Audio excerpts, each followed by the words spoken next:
Hey everyone, it's Stephanie again, and you are tuned into the review of Love is Blind Season 1, Episodes 9, 10, and the reunion.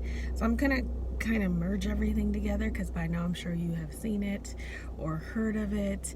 And it was an interesting finish. I don't have much to say.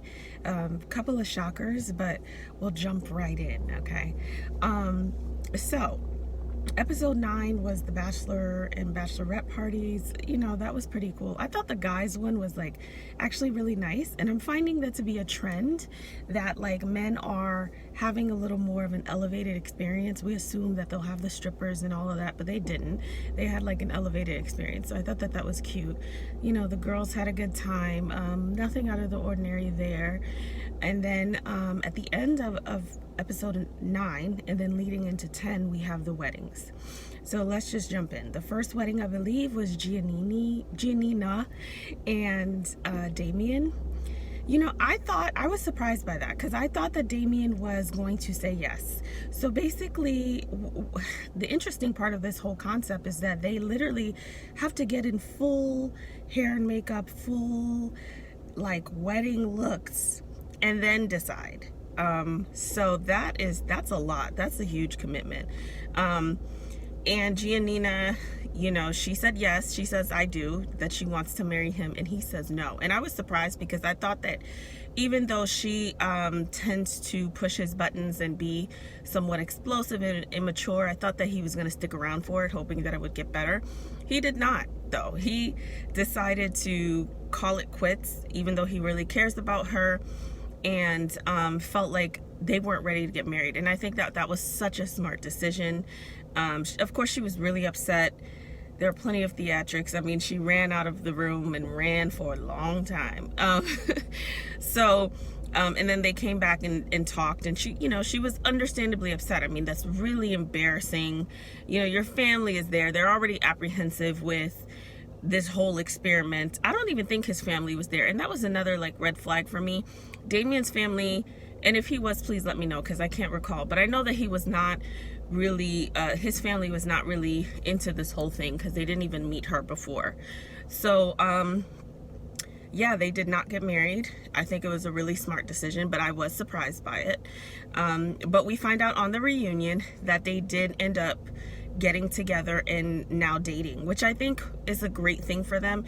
First of all, they've overcome something huge, the embarrassment of being turned down by the person that you want to marry on one end, in front of friends and family. I mean, that's a tough thing to get over. So the fact that they care about each other enough to move beyond that and date in real life and get to know each other and really see if there's something there beyond this experiment, I think is pretty cool.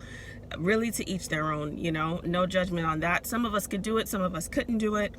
But I like that they're actually doing that, and they, I've seen a few of their social media posts, and they seem to be enjoying each other and getting to know each other. I definitely think she needs to mature, and she needs to learn more effective ways of communicating because we can't use the cultural excuse, well, that's how we do it in my culture. Well, that doesn't work in this relationship. So I think over time, they have a decent shot. They know a lot about each other. They started out really strong. It's some fundamentals and logistics for them to really work out and create a stronger foundation. So I look forward to seeing them. I think that I like them together. I just thought that they had some issues, as do all relationships, but they had some glaring issues in terms of communication and fighting fair and all of these things. So that is Giannina and Damian. So we have next Amber and Barnett. Amber and Barnett surprised me. I thought Barnett was going to say no, to be honest. I knew she would say yes, but I thought he was going to say no because he's been so indecisive throughout this whole experiment. He's been very non-committal. And then to me, when he did commit to her, it was all about proving people wrong and making it work despite what people expected. His family always thought he was a screw up, or maybe he felt like the screw up or the black sheep of the family. So he wanted to make it happen.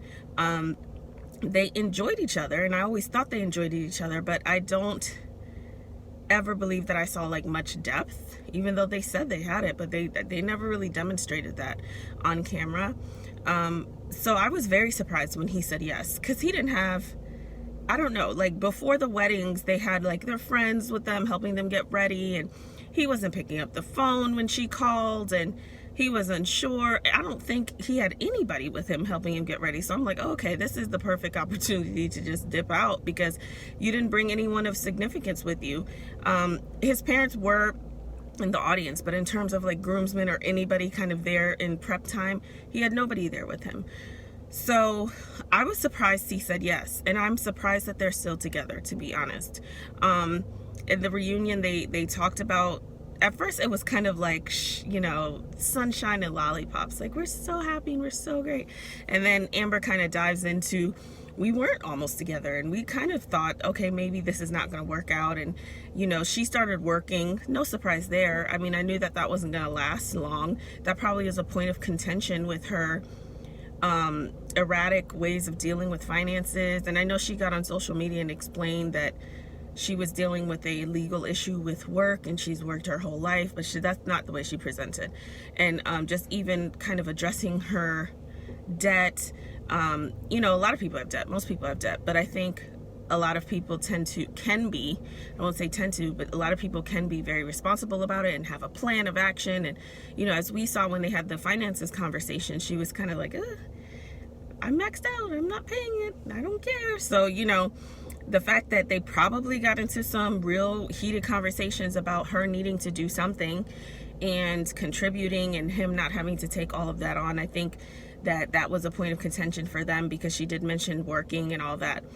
I mean, they're going to continue to surprise me, because I can't see how long the legs are on this relationship. It's just, it's shocking that it's still going on, but they seem to be happy with each other.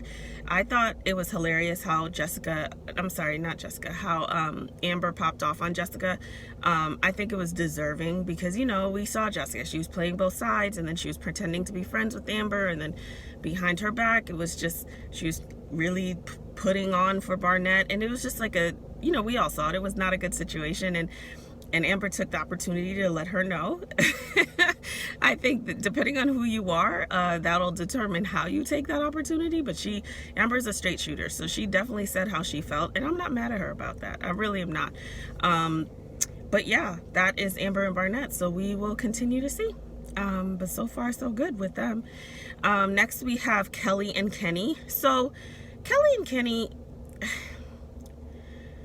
they seem to be like the perfect couple, okay? This whole experiment, there were no issues, and looking back on it, Kelly was like pretending to me, and that really bothered me, because not until towards the end did she start talking about this disconnect.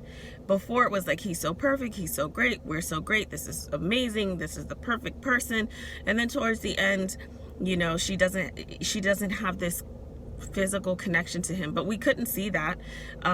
In a way, she sees him more as a friend, but I couldn't really tell until she started kind of talking about not wanting to rush into sex and her issues around that. And, you know, they just had such a genuine vibe that it really shocked me.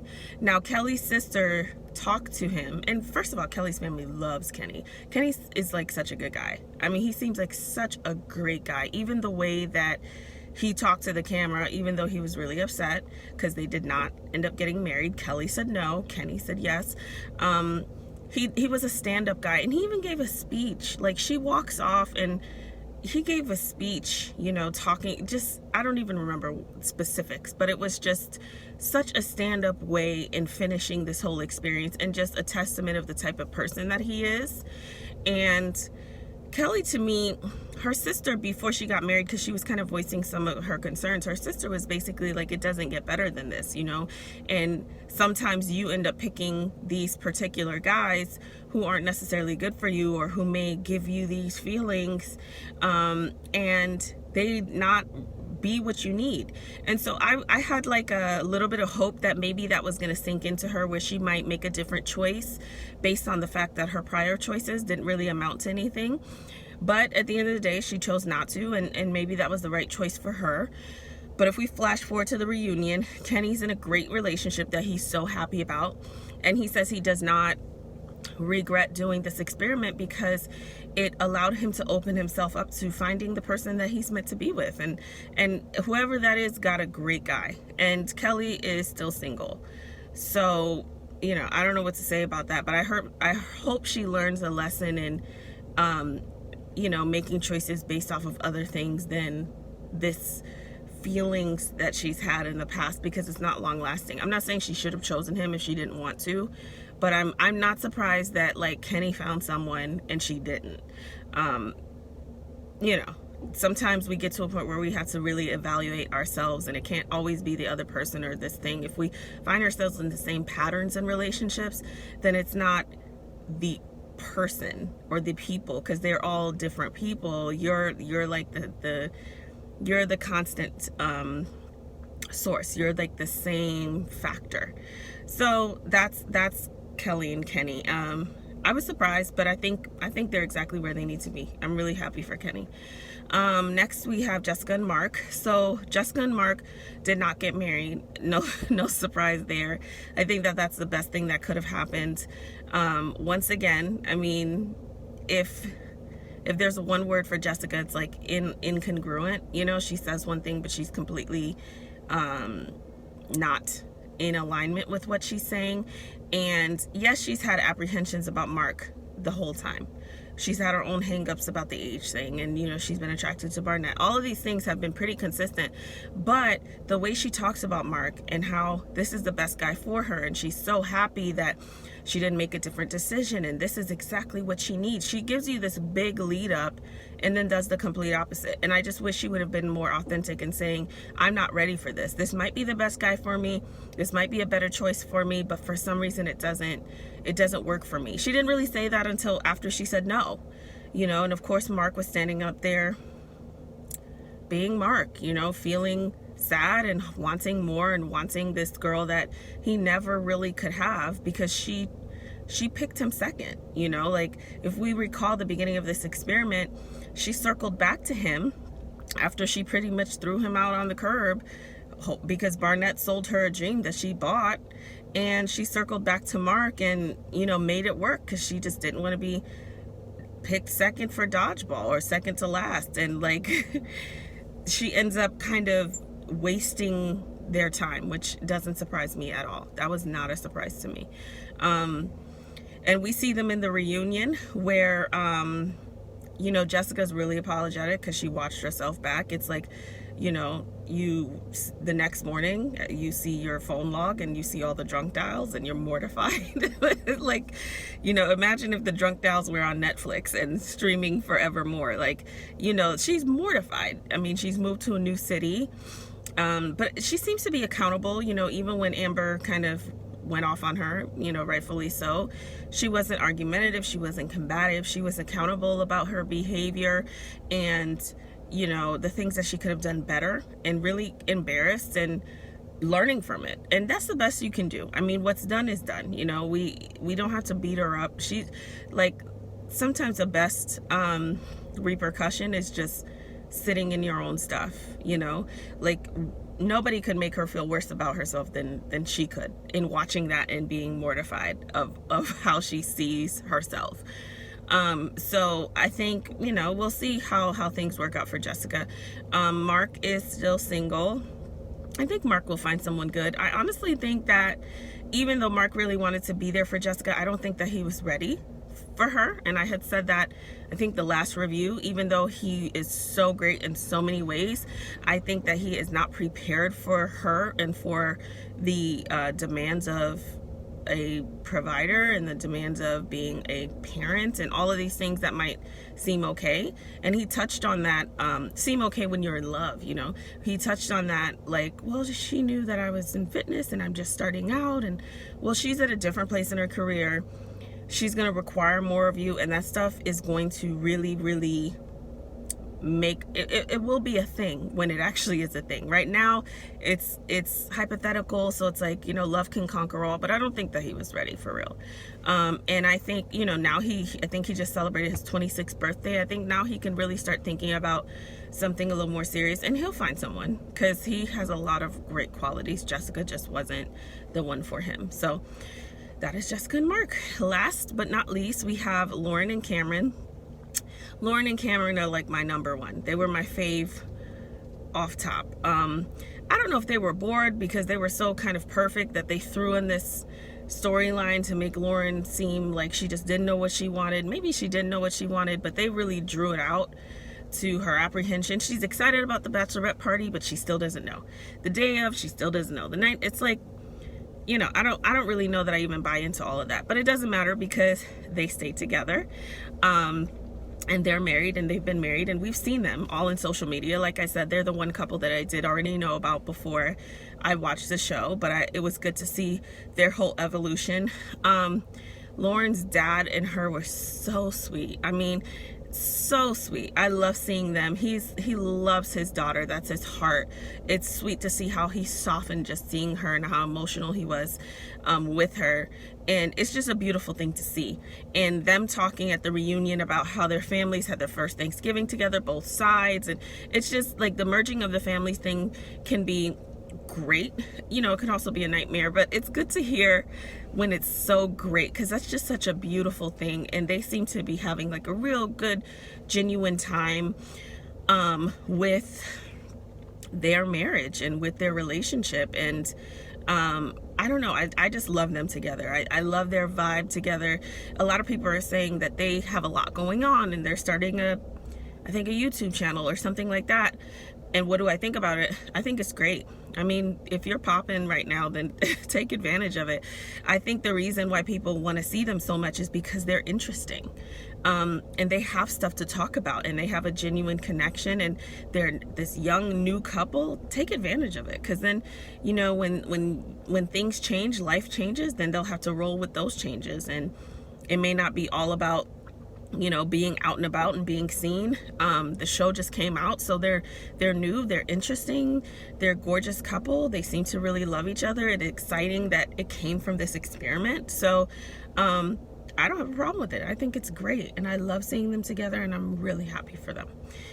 So that's it. Oh, Diamond and Carlton. A lot of you guys asked me about them because they came on the reunion.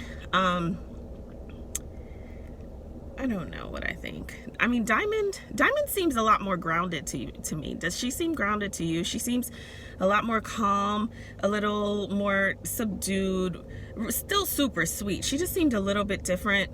Carlton, to me, still has stuff to work out, I've seen various posts on social media from him. And to me, there's just still a lack of accountability of how things could have just been done better.